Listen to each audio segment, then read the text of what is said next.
Napangiti ni Bolbol itong si Apple David at aminado si Junmar Fajardo na lugi siya. Tara kwentuhan. Bolbol versus SMB, another dominant performance, 34 points, 18 rebounds at sa wakas mga idol, napapayag na rin siyang magpa-interview bilang best player of the game. Syempre papayag yan dahil chicks yung nag-interview na si Apple David.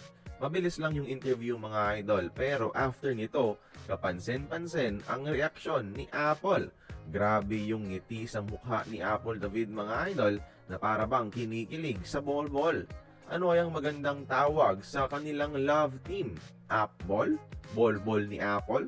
Kayo na bahalang mag-isip sa ating comment section mga idol.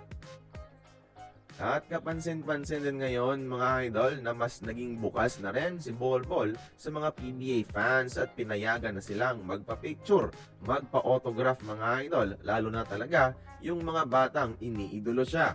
Oo, may memo galing sa PBA pero mas na-realize na siguro ni Bolbol ngayon na marami talagang umiidolo sa kanya at kailangan niyang suklian ang mainit na pagtanggap ng mga fans.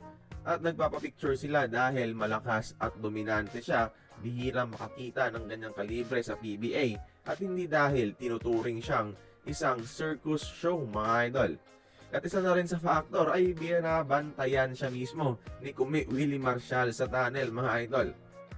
At si Junmar mga idol, first time din makalaban itong si Bolbol. At heto, may inamin na siya sa naging laban nila ng 7-3-point center ng TNT. Pakinggan ang kanyang sinabi.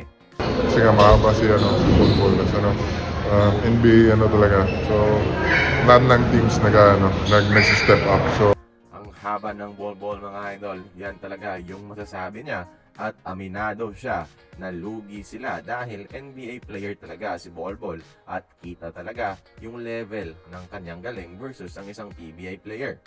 Kaya kayo mga idol, tingin nyo ba may mga PBA players kaya na kayang bumantay kay Bolbol? Kaya nang bahalang busga sa ating comment section, join the conversation, magkomento lamang sa ibaba.